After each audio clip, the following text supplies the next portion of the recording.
Okay.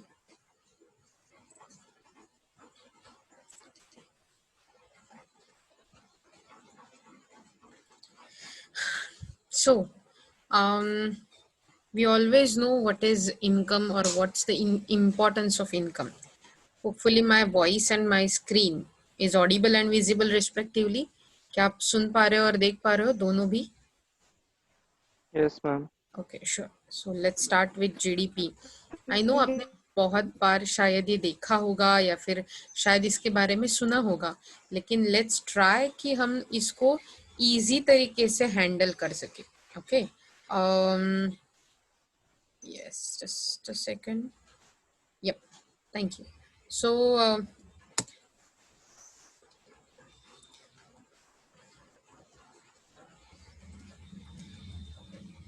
this is how the income flow works. I know it's just a cartoon, but if we can think, the income always works that from hand to hand.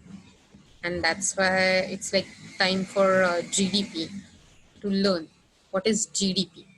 That's a gross domestic product. Gross domestic product is the output or the produce or production happened in a country for a specific time period, and that's a income gained from that production. तो एक simple time frame के लिए कुछ year या फिर ऐसे time frame के लिए जो भी आप इनकम कैलकुलेट करते हो, total income, that is called GDP एक कंट्री के लिए. तो हमें एक बॉर्डर चाहिए, हमें एक टाइम फ्रेम चाहिए और कितना आउटपुट हुआ ये चाहिए. Okay, let's go. हमने लास्ट लेक्चर में कुछ रिवाइज किया था. I am just going to revise it for you. तो हमने देखा था कि there was like in a circular flow of income.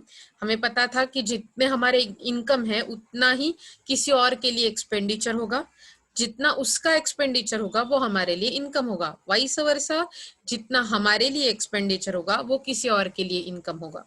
जब हमारे पास टू सेक्टर की इकोनॉमी थी, one sector was firm, one sector was household, then there was income का इक्वेशन हो रहा था y is equal to C plus I. Y being income, C being private consumption, and I being private investment. Then we introduce new sector, that is a third sector in our economy, that is a government sector, and we got equation as Y is equal to C plus I plus G, in which G was government expenditure or the expenditure from government activities. Okay. Hopefully मैंने ये जो कल आपको 2 lecture में बताया आपको याद होगा. फिर उसके बाद हमने और एक इक्वेशन डाला था क्योंकि हमने एक सेक्टर और बढ़ा लिया था. We increased one sector, that was a fourth sector. और पहले जो 2 सेक्टर में हमारी इकोनॉमी क्लोज्ड बनती थी, मतलब इंटरनेशनल ट्रेड के लिए खुली नहीं थी, तो हमने फोर्थ सेक्टर जब खोला या फिर जब इकोनॉमी को फोर्थ सेक्टर ऐड किया, तब हमारी इकोनॉमी ओपन हो गई, दैट इज ओपन इकोनॉमी. उसमें इंटरनेशनल ट्रेड ऐड हो गया. इंटरनेशनल ट्रेड का मेजर एस्पेक्ट होता है एक्सपोर्ट एंड इंपोर्ट. तो एक्सपोर्ट के लिए एक्स और इंपोर्ट के लिए एम. ओके, इसीलिए उससे जो इनकम बनता है वो एक्सपोर्ट का इनकम माइनस इंपोर्ट का एक्सपेंडिचर ऐसे बनता है. तो इंपोर्ट के लिए जो भी खर्चा होता है, जो भी पैसे हम देते हैं, वो हम माइनस कर लेते हैं हमारे एक्सपोर्ट के इनकम से, एक्सपोर्ट से जो हमें इनकम मिलता है उससे. सो इसीलिए हमारा इनकम का इक्वेशन हुआ था y is equal to C plus I plus G plus X minus M, that is exports minus import. Hopefully आप सबको ये बात समझ में आई होगी. Are you okay with that? Is there anybody who is not getting this part? Okay, so let me go further. And that's why we are talking now about national product. Let's see what's a national product is. I'll read it out and then I'll explain it. Okay, on your screens please. National product. National income of a country can be defined as, national product means national income only. Okay, national income of a country का national income can be defined as the total market value of goods and services produced. पूरा का पूरा value, किसका value?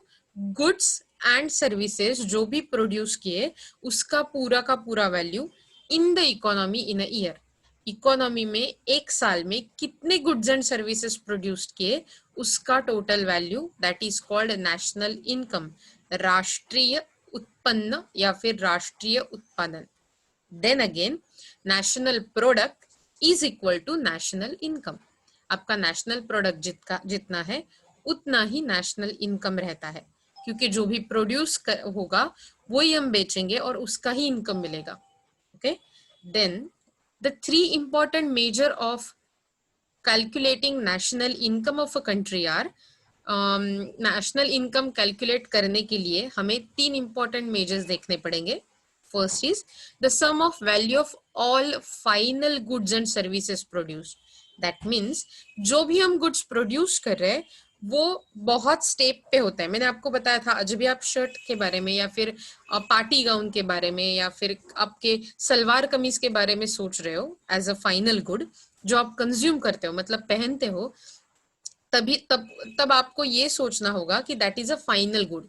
लेकिन इसके पहले भी कुछ गुड्स बनते हैं, जैसे कि हमें क्रॉप से कॉटन मिलता है, कॉटन के बाद हम उसका धागा बनाते हैं, तो धागा, तो कॉटन, उसके बाद धागा, फिर धागे से हमें कपड़ा बनाते हैं तो कपड़ा, और कपड़े से हम शर्ट बनाते हैं, that is a shirt.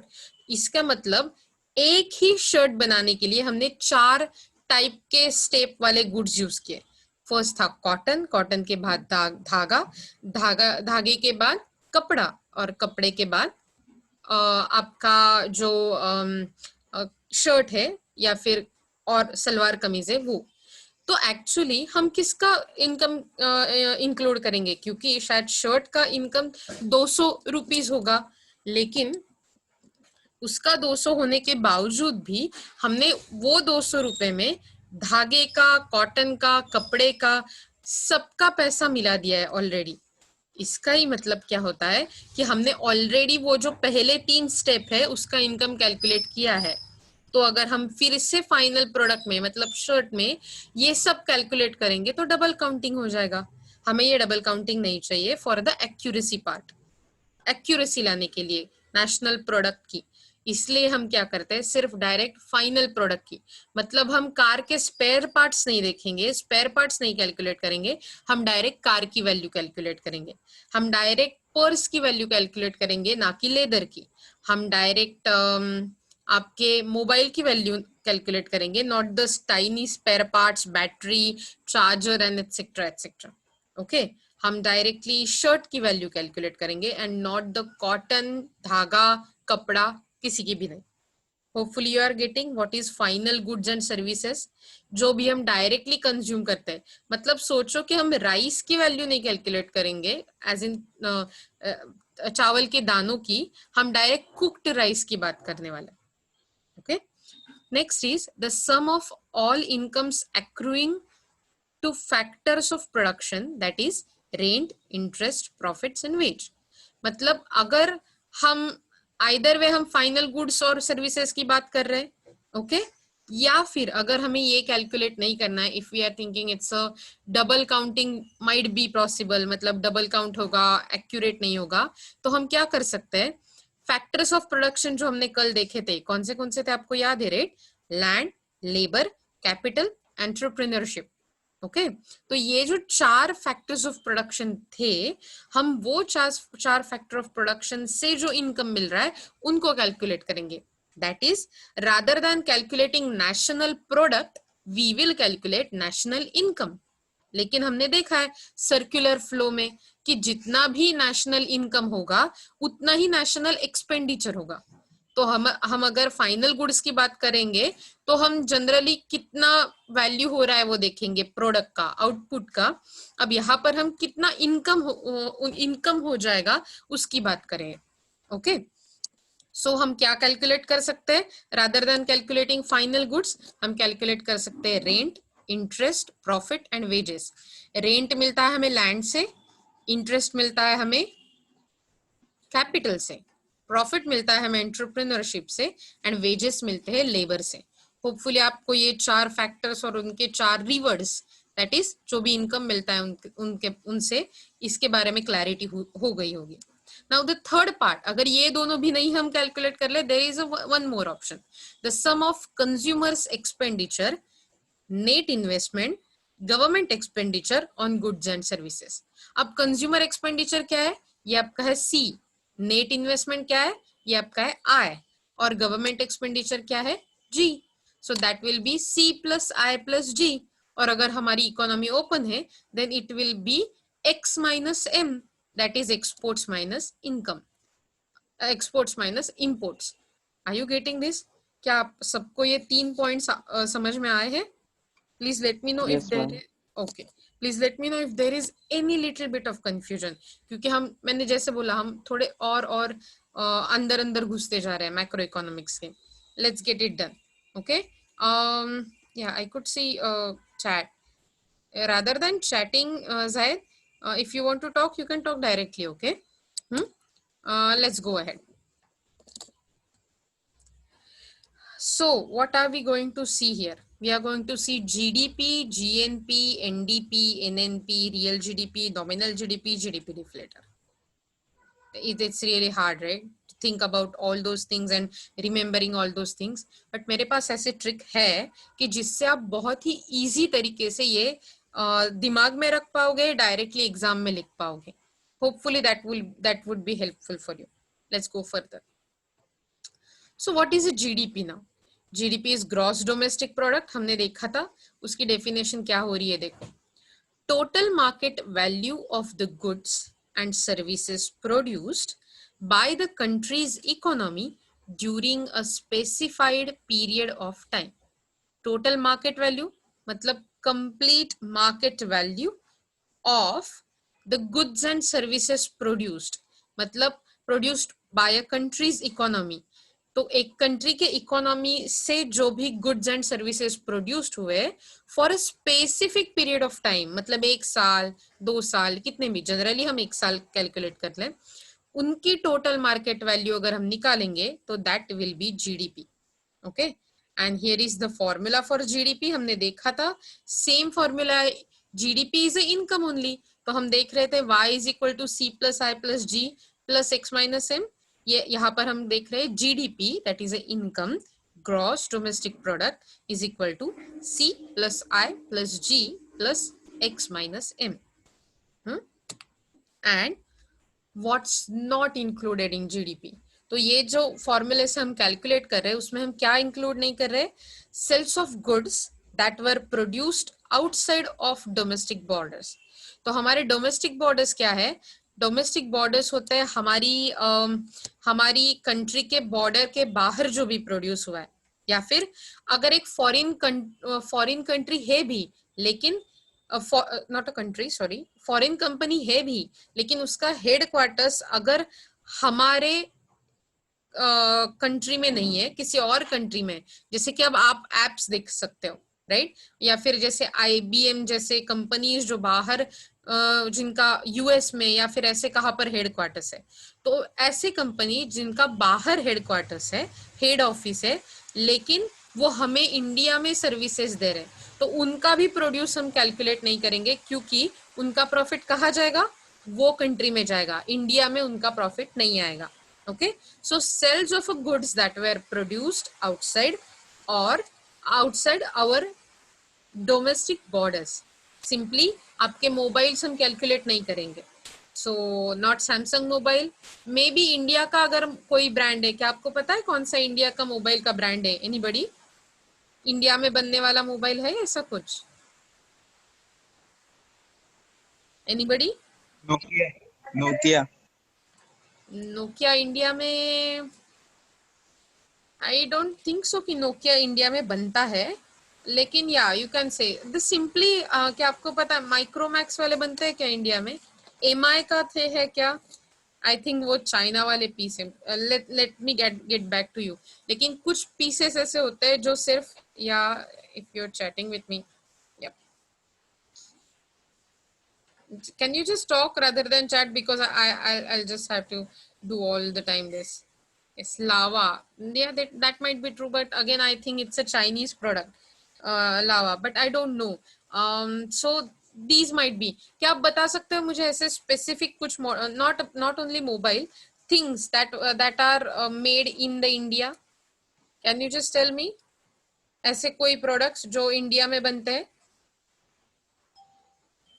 Yeah, Geo brand is really from India. That's correct. Geo brand. So Geofy, Geofiber, whatever they are giving us, that's completely Indian based. Anybody else? India के खुद के brand जो हम GDP में include कर सकते हैं? क्या गूगल जो भी बनाता है और गूगल को हम जो पैसे देते हैं, क्या हम जीडीपी में हमारे इंक्लूड करेंगे? एनीबडी? विल नॉट, क्योंकि वो फॉरेन कंपनी है उसका। यस, तो हम उनका क्या करेंगे, उनका हमारे यहाँ कैलकुलेट नहीं कर सकते क्योंकि वो हमारे डोमेस्टिक बॉर्डर्स के आउटसाइड है, उसका हेडक्वार्टर्स अमेरिका में है। Okay, sales of used good, जो हमने पहले ही यूज किया है गुड, उसका सेल्स हम कैलकुलेट नहीं करेंगे। मतलब पिछले साल अगर हमने मशीनरी बनाई है तो उसका वैल्यू हम इस साल वाले मशीनरी में या फिर इस साल के प्रोड्यूस में नहीं इंक्लूड करेंगे, सिर्फ इस साल वाले जो हमने अभी यूज किए। illegal sales of goods and services which we call the black market।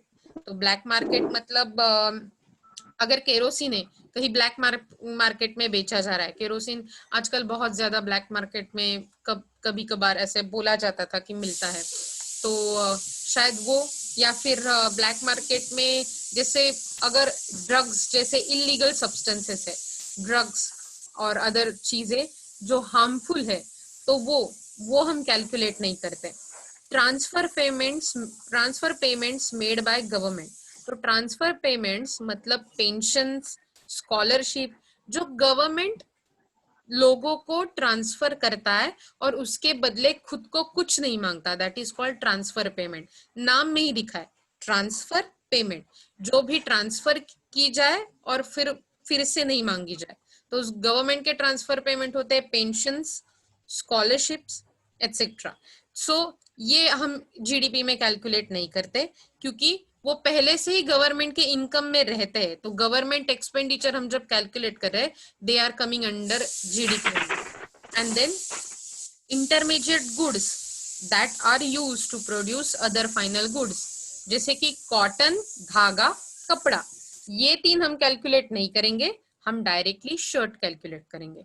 Hopefully ये सब पॉइंट्स जो हमें जीडीपी में इंक्लूड नहीं करना है आपको समझ में आए होंगे। Are you getting it? Okay, so there is no raised hand. अगर इसमें कुछ भी कंफ्यूजन है please let me know so that I will go ahead. Okay, no raised hand. Let's go ahead.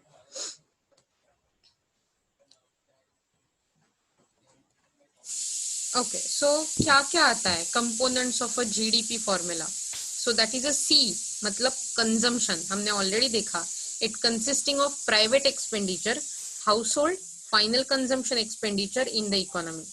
Next is investment. I includes business investment in equipment, मतलब machinery जैसे या फिर computers लेने हैं तो उसके लिए जो भी इन्वेस्टमेंट है वो, and which but does not include exchange of existing assets. Then G is a government spending, that is sum of government expenditure on final goods and services. Okay, and then X is the amount of country produces including goods and services produced for other nations consumption। और Nations जो भी है उनके consumption के लिए अगर India ने कुछ प्रोड्यूस किया है, क्रिएट या फिर सर्विस प्रोवाइड किए, they are under X, that is export. And M is imports are subtracted imported goods will be included in the terms of GIC and must be deducted to avoid countries' foreign supply as consumption. Okay, let's go forward. Now it's time for a little video, I know, but let's try कि अगर वो दिखती है हमें अच्छे से। क्या आपको मेरी स्क्रीन दिख रही है? एक्सक्यूज मी, क्या आपको स्क्रीन दिख रही है मेरी? No. ओके, होपफुली अब दिख रही होगी। राइट. So let's start. अगर आपको सुनाई दे रहा है तो मुझे मतलब सुनाई नहीं दे रहा है तो raise your hands. Okay, let's start. Hi, I'm Willa, and I work here at the IMF. What is GDP, or Gross Domestic Product, and why should you even care?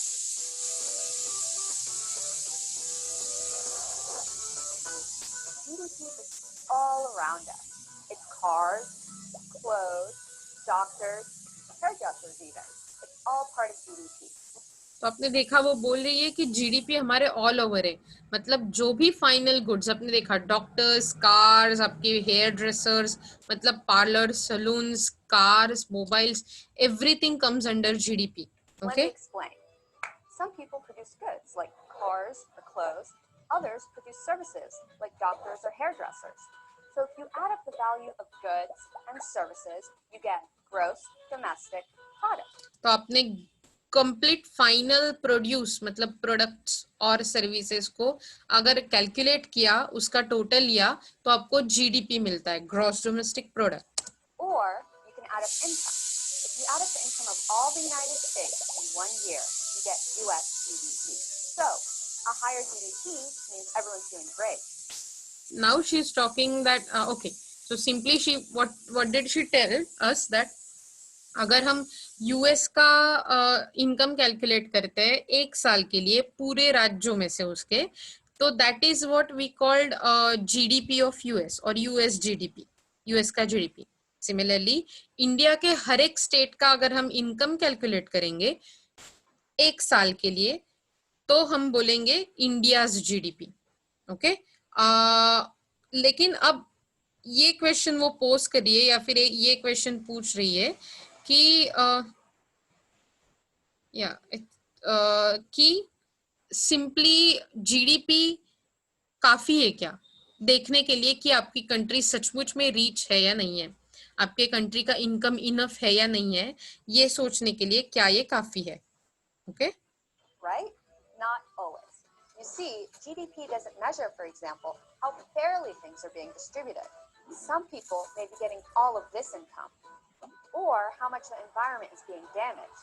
सो क्या होता है कि हमारा इनकम बहुत बड़ा हो सकता है. इंडिया का इनकम 216 ट्रिलियन अप्रोक्सीमेटली था. Trillion is a huge amount US dollars. लेकिन प्रॉब्लम ये है कि हमारा एक तो पॉपुलेशन बढ़ा है, तो ये इनकम जब लोगों में बंटता है या फिर पर कैपिटा इनकम हो जाता है, मतलब हर एक आदमी का इनकम जब कैलकुलेट किया जाता है, that becomes very less. Similarly और भी प्रॉब्लम होते हैं कि there is a income inequality. अब इनइक्वालिटी क्या है कि जब भी हम टोटल इनकम के बारे में बात करें तो पूरा का पूरा बड़ा अमाउंट दिखता है, लेकिन जब भी हम सिंपली देखें तो शायद अगर हमारे पास 100 रुपीज है तो 100 रुपीज में से 99 रुपीज किसी रिचर पर्सन के पास होता है, मतलब बहुत पैसे वाले आदमी के पास रहते हैं, और जो गरीब लोग हैं उनके पास सिर्फ 1 टका या फिर 1 रुपीज रहता है. तो ऐसे इनइक्वालिटी की वजह से अगर आपका जीडीपी का आंकड़ा बड़ा भी दिखे तो शायद वो कंट्री में हैप्पीनेस ना हो, शायद वो कंट्री में डेवलपमेंट ना हो. तो शायद जीडीपी बढ़े भी क्योंकि नए नए कंपनीज आ रहे हैं, लोग रीच हो रहे हैं, श्रीमंती वाढती आहे. तसं असताना पण तुम्हाला ऍक्च्युअली कदाचित असा प्रॉब्लेम असू शकेल की तुमच्या देशात खूप सारी इनइक्वालिटी, खूप सारी पॉवर्टी म्हणजे गरिबी, आणि खूप सारी अनएम्प्लॉयमेंट, दॅट इज खूप सारं बेरोजगारी असेल. Okay, hopefully I am clear enough की जीडीपी तुम्हाला एक डायरेक्ट पिक्चर देतो की तुमचं कंट्री किती श्रीमंत आहे. It doesn't give the picture की तुम्ही कसे इक्वल आहात, अनइक्वल आहात in case of income obtaining, income मिळवण्याच्या केसमध्ये. सिंपली ऐसे भी हो सकता है कि जीडीपी में हम ये नहीं कैलकुलेट कर रहे कि जैसे इनकम बढ़ रहा है क्या हम एनवायरमेंट को हार्म कर रहे हैं, क्या हम हमारे आसपास जो इकोलॉजी है उसको हार्म कर रहे हैं. तो इकोनॉमी शायद बढ़ रही है, लेकिन शायद ये इम्पैक्ट से क्या हो रहा है, हम इकोनॉमी बढ़ाने के लिए शायद फॉरेस्ट डिफॉरेस्ट्रेशन कर रहे हैं, मतलब सॉरी अफॉरेस्ट्रेशन बोलते हैं उसको. इसका मतलब हम जंगल काट रहे हैं, उनको जला रहे हैं, या फिर पेड़ काट रहे हैं, या फिर हम बहुत ज्यादा व्हीकल्स यूज कर रहे हैं, उससे जो धुआं बाहर निकल रहा है उससे पोल्यूशन बढ़ रहा है, कार्बन डाइऑक्साइड फैल रहा है, ग्लोबल वार्मिंग हो रहा है। And that's, though the term is global warming, it's impacting individual at every second. Simply अभी का बारिश, बहुत ज्यादा फ्लड, कोरोना जैसे pandemic, they are caused due to environmental factor.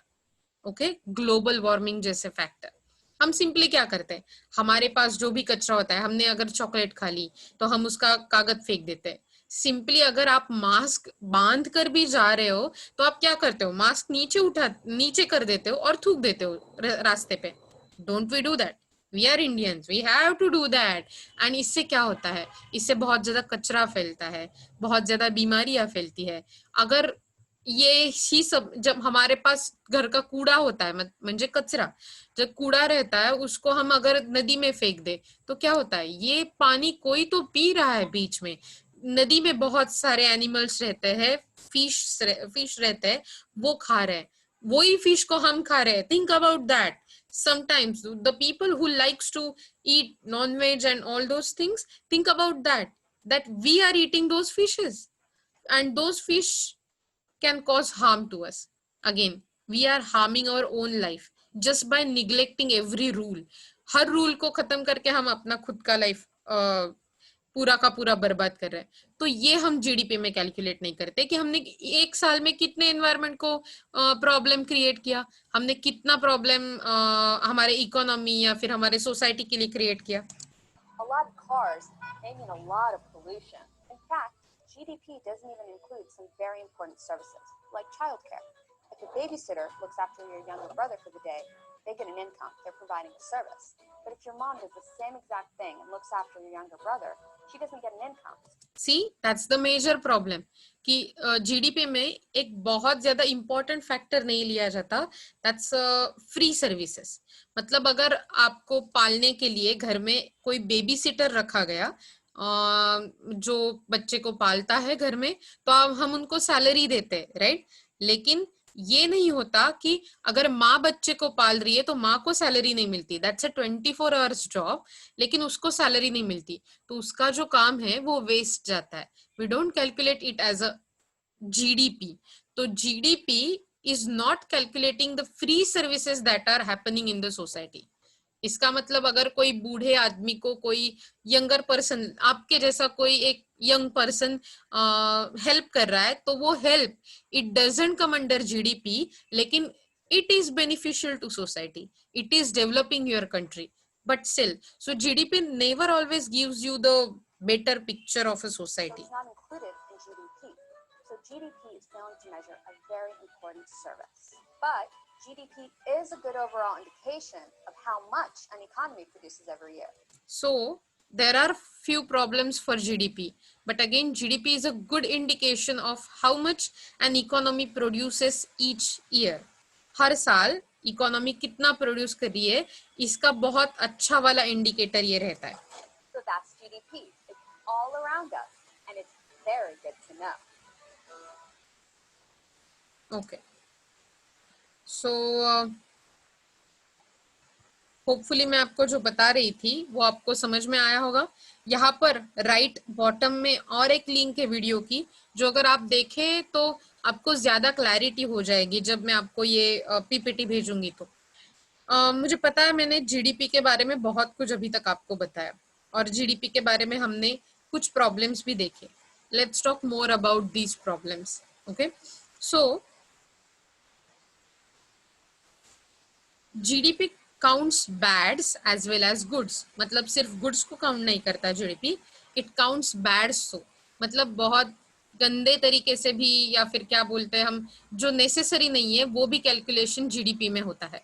When an earthquake hits, मतलब जब भूकंप आ जाता है, इट रिक्वायर्स रीबिल्डिंग। घर कोलैप्स हो जाते हैं, बहुत सारी प्रॉब्लम्स क्रिएट होते हैं, और उसके लिए जो भी हम काम करते हैं रीबिल्ड करने के लिए, हमारी लाइफ फिर से शुरू करने के लिए, at that time GDP increases, क्योंकि हमारा प्रोडक्शन बढ़ रहा है, राइट? नए घर बांधे जा रहे हैं, कोई और प्रोड्यूस बन रहा है। लेकिन क्या एक्चुअली ये नए घर जो हम कंस्ट्रक्ट कर रहे हैं, दैट इज अ बेनिफिट और the one step ahead for the society? क्या हम इम्प्रूवमेंट कर रहे? नहीं। जो लाइफ कोलैप्स हुआ था, जो लाइफ डैमेज हुआ था अर्थक्वेक की वजह से, उसको हम रेगुलरिटी में ला रहे, उसको हम रेगुलर कर रहे। तो सिंपली जीडीपी अगर हमें रुपीज में इंक्रीज भी दिख रहा है, उससे कुछ इम्प्रूवमेंट हो नहीं रही है। When someone gets sick and money spent on their care, जब भी कोई बीमार पड़ता है और उसके केयर के लिए केयर टेकर को, हॉस्पिटल्स को पैसे दिए जाते हैं, it's counted as part of GDP, तो उसको भी जीडीपी के लिए दिया जाता है। लेकिन taking care of a patient, मरीज की केयर करना, that can't be improvement in the economy or the society, right? हम सिर्फ रेगुलर लाइफ फिर से वापस पाने के लिए कुछ कर रहे हैं, हम कुछ इम्प्रूवमेंट नहीं कर रहे। But nobody would argue that we are better off. कोई भी आर्ग्यू नहीं कर सकता कि हमने बेटर ऑफ किया है, मतलब हमने इम्प्रूवमेंट की है because of a destructive earthquake.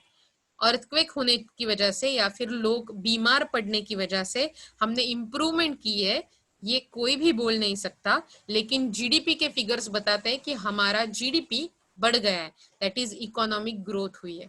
Is it really economic growth? Is it a good indicator then? Nextly,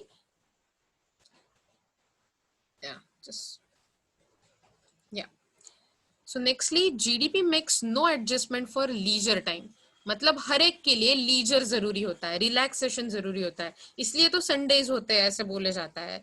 तो लीजर, जीडीपी में लीजर टाइम कैलकुलेट नहीं किया जाता, क्योंकि अगर लीजर नहीं है तो काम अच्छे से नहीं होगा। आपकी जो लीजर टाइम होता है, रिलैक्सेशन टाइम होता है, इससे आपकी प्रोडक्टिविटी बढ़ती है, ऐसा अज्यूम किया जाता है। Imagine two economies with identical standards of living. दो इकोनॉमीज, दो कंट्रीज को इमेजिन करो जहां पर स्टैंडर्ड ऑफ लिविंग सेम है, but in one economy the work day average is 12 hours. कितना देर काम कर रहे हो आप? 12 घंटा काम कर रहे हो एक इकोनॉमी में, while the in other it's only 8। लेकिन अदर इकोनॉमी में सिर्फ 8 घंटे काम कर रहे हो, मतलब आपको घर में रहने के लिए 16 घंटे मिल रहे हैं, आप there that's a leisure time for you. लेकिन इस वाले पहले वाले इकोनॉमी में सिर्फ 12 घंटे मिल रहे हैं, उसमें भी 8 घंटे सोने को जाएंगे। तो खुद के लिए आपको कितना टाइम मिल रहा है? खुद के लिए, फैमिली के लिए सिर्फ 4 घंटा। लेकिन यहाँ पर ऐसा नहीं हो रहा है, जहां पर सिर्फ आप 8 घंटा काम कर रहे हो। So which good country would you rather live in? आप कहाँ पर रह लोगे? 12 आवर्स वाले या 8 आवर्स वाले? Obviously you will choose 8 hours work day. That's right? And that's how. लेकिन 8 hours वाला। yeah, see, so that's the problem कि जीडीपी लीजर टाइम कंसिडर नहीं करता। वो बोलेगा कि दोनों कंट्रीज सेम है, लेकिन जो भी 8 आवर्स वाले कंट्री में रह रहा है उसके लिए हैप्पीनेस ज्यादा अच्छा होगा, उसका प्रोडक्टिविटी ज्यादा अच्छा होगा, क्योंकि उसको 8 ही घंटे काम करने लग रहा है। Okay, GDP only counts goods that pass through official organized markets, so it misses home production and black market activity. This is a big omission, particularly in developing countries where much of what's consumed is produced at home or obtained through barter. This also means if people begin hiring others to clean their homes instead of doing themselves, or if they go out to dinner instead of cooking at home, GDP will appear to grow even though the hotel amount produced hasn't changed. Even the total amount produced hasn't changed.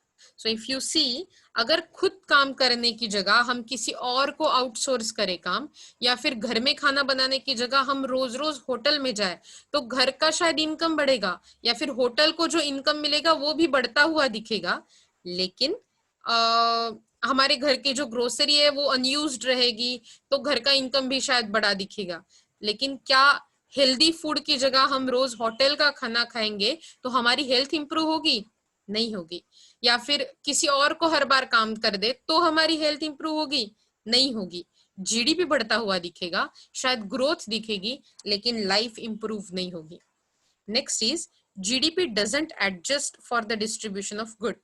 Again imagine two economies, दो economies को imagine करो, but this time one has a ruler who gets 90% of what is produced.